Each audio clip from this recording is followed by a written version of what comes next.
Assalamualaikum warahmatullahi wabarakatuh. Salam sejahtera untuk kita semua. Puji syukur kehadiran Allah Subhanahu wa Ta'ala yang telah memberikan kita kesehatan dan kesempatan sehingga kita masih dapat menyaksikan video ini. Yang terhormat, Ibu Dewi Febriani, SE MSI, selaku dosen pengampu mata kuliah Hukum Bisnis dan Regulasi, dan teman-teman sekalian. Perkenalkan, saya Diva Ananda Ramli dengan NIM 230430008 selaku moderator dan pemateri pertama dalam forum diskusi ini.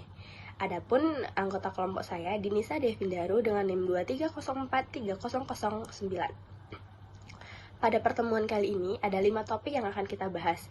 Yang pertama itu ada perlindungan pekerja, yang kedua Undang-Undang Ketenagakerjaan, yang ketiga sistem peradilan hubungan industrial, yang keempat organisasi pekerja atau buruh, dan yang terakhir itu ada kasus.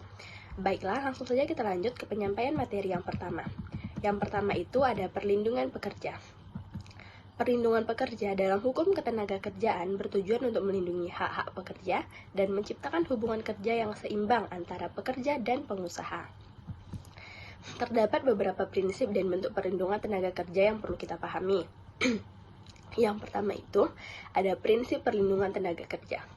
Perlindungan keselamatan kerja yang bertujuan untuk memberikan perlindungan kepada pekerja agar selamat dari bahaya yang dapat ditimbulkan oleh alat-alat kerja atau lingkungan kerjanya. Yang kedua, perlindungan terhadap hak-hak dasar tanpa diskriminasi untuk mewujudkan kesejahteraan mereka dengan tetap memperhatikan kemajuan perusahaan.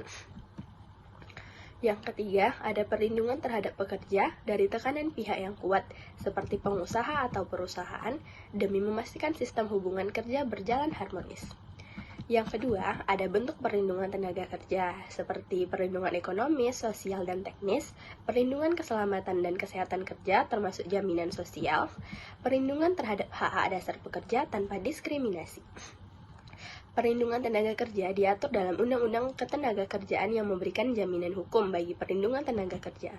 Undang-undang ini juga mengatur hak dan kewajiban masing-masing pihak, baik pengusaha maupun karyawan, untuk menciptakan hubungan kerja yang seimbang. Dengan demikian, perlindungan kerja meliputi berbagai aspek yang mencakup keselamatan, kesehatan, hak-hak dasar, dan kesejahteraan pekerja. Selanjutnya itu, ada Undang-Undang Ketenagakerjaan. Undang-Undang Ketenagakerjaan di Indonesia diatur dalam Undang-Undang Nomor 13 Tahun 2003. Undang-undang ini mengatur segala hal yang berhubungan dengan tenaga kerja pada waktu sebelum, selama, dan sesudah bekerja. Tujuan dari dibentuknya hukum ketenagakerjaan adalah untuk memberdayakan dan mendayagunakan tenaga kerja secara optimal dan manusiawi, mewujudkan pemerataan kesempatan kerja, memberikan perlindungan kepada tenaga kerja dalam mewujudkan kesejahteraan, serta meningkatkan kesejahteraan tenaga kerja dan keluarganya. Hak-hak pekerja yang diatur dalam Undang-Undang Ketenagakerjaan mencakup hak untuk mendapatkan perlakuan yang sama tanpa diskriminasi, hak untuk mengembangkan kompetensi kerja, hak untuk beribadah menurut agama dan kepercayaannya, hak untuk mendapatkan upah atau penghasilan yang sesuai dengan harkat dan martabat manusia, serta hak untuk mendapatkan perlindungan, kesejahteraan, kesehatan, dan keselamatan kerja. Selain itu, dalam Undang-Undang Ketenagakerjaan juga mengatur hubungan kerja antara pengusaha dengan pekerja atau buruh berdasarkan perjanjian kerja yang mempunyai unsur-unsur pekerjaan, upah, dan perintah. Undang-undang ini juga menetapkan prosedur penyelesaian perselisihan antara pengusaha dan pekerja yang dapat dilakukan melalui perlindungan bipartit, media, konsiliasi, arbitrase, atau diselesaikan di pengadilan hubungan industrial. Ada beberapa peraturan perundangan ketenagakerjaan yang disusun oleh 20 kementerian atau lembaga seperti PP nomor 34 tahun 2021 tentang penggunaan tenaga kerja asing dan PP nomor 35 tahun 2021 tentang PKWT, alih daya, waktu kerja, dan waktu istirahat. Selanjutnya tentang sistem peradilan hubungan industrial. Sistem peradilan hubungan industrial atau PHI merupakan bagian penting dari sistem hukum ketenagakerjaan yang bertujuan untuk menyelesaikan perselisihan yang timbul dalam hubungan industrial. PHI di Indonesia diatur dalam Undang-Undang Nomor 2 Tahun 2004 tentang penyelesaian perselisihan hubungan industrial. PHI merupakan peradilan khusus yang berada di pengadilan negeri dan hanya menangani perkara khusus, yaitu perselisihan hubungan industrial.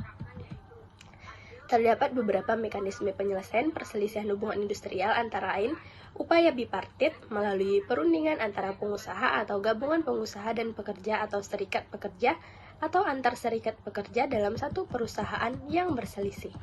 Lanjutan pembahasan dari sistem peradilan hubungan industrial.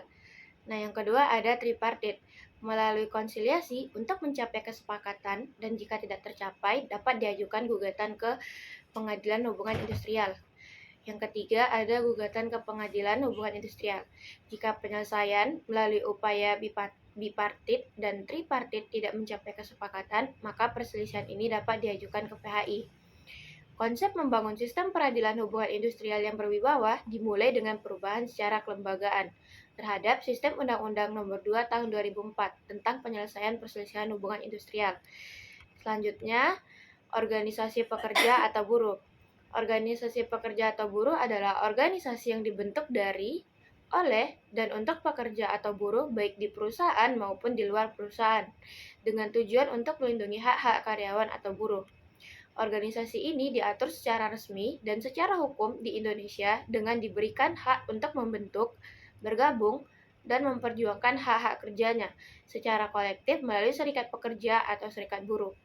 Serikat pekerja atau serikat buruh dilindungi oleh undang-undang dan memiliki peran penting dalam menciptakan hubungan industrial yang harmonis, dinamis, dan berkeadilan sesuai dengan peraturan perundang-undangan yang berlaku. Nah, fungsi dari serikat buruh atau serikat pekerja yang antara lain sebagai berikut. Yang pertama ada sarana menciptakan hubungan industrial yang harmonis, dinamis, dan berkeadilan sesuai dengan peraturan perundang-undangan yang berlaku. Kedua, sebagai sarana penyalur aspirasi dalam memperjuangkan hak dan kepentingan anggotanya. Ketiga, sebagai perencana, pelaksana, dan penanggung jawab pemogokan pekerja atau buruh. Dan yang keempat, sebagai wakil buruh dalam memperjuangkan kepemilikan saham di perusahaan. Selain itu, serikat pekerja atau serikat buruh juga memiliki hak untuk membuat perjanjian kerjasama dengan pengusaha, mewakili pekerja atau buruh dalam menyelesaikan perselisihan industrial, mewakili pekerja atau buruh dalam lembaga ketenagakerjaan, membentuk lembaga atau melakukan kegiatan yang berkaitan dengan usaha peningkatan kesejahteraan pekerja atau buruh, dan melakukan kegiatan lainnya di bidang ketenagakerjaan yang tidak bertentangan dengan perundang-undangan yang berlaku. Selanjutnya ada contoh kasus. Berikut adalah beberapa contoh kasus ketenagakerjaan yang dapat ditemukan di Indonesia. Yang pertama ada kasus pekerja anak. Pekerja anak menjadi salah satu masalah sosial yang telah menjadi isu global di bangsa-bangsa dunia, tidak terkecuali di Indonesia. Beberapa contoh kasus pekerja anak di Indonesia antara lain eksploitasi anak di bidang tembakau, pekerja anak di industri kelapa sawit, dan pekerja anak di bidang pabrik. Kedua, ada pelanggaran Undang-Undang Ketenagakerjaan. Terdapat beberapa kasus perusahaan yang melanggar Undang-Undang Ketenagakerjaan seperti PT DGI yang tidak memiliki peraturan perusahaan atau PP dan tidak menerapkan upah minimum provinsi atau UMP kepada para karyawannya. Dan yang ketiga ada persebaran tenaga kerja yang tidak merata. Persebaran tenaga kerja yang tidak merata menjadi salah satu masalah ketenagakerjaan di Indonesia. Hal ini tentu saja disebabkan oleh rendahnya kualitas standar pengajar, rendahnya kualitas calon tenaga kerja, karakter atau kebiasaan calon tenaga kerja yang kurang baik, serta kurangnya lapangan pekerjaan yang sesuai dengan bidang pendidikan. Dan yang terakhir ada permasalahan pekerja migran. Permasalahan tenaga kerja migran juga menjadi salah satu masalah tenaga kerja di Indonesia. Beberapa kasus yang terjadi antara lain yaitu prosedur pemberangkatan secara ilegal dan kurangnya perlindungan yang memadai bagi tenaga kerja migran. Sekian materi dari kelompok kami, semoga bisa dipahami dan bermanfaat bagi kita semua. Dan kami memohon maaf apabila terdapat kekurangan dalam penyampaian materi. Saya akhiri, wassalamualaikum warahmatullahi wabarakatuh.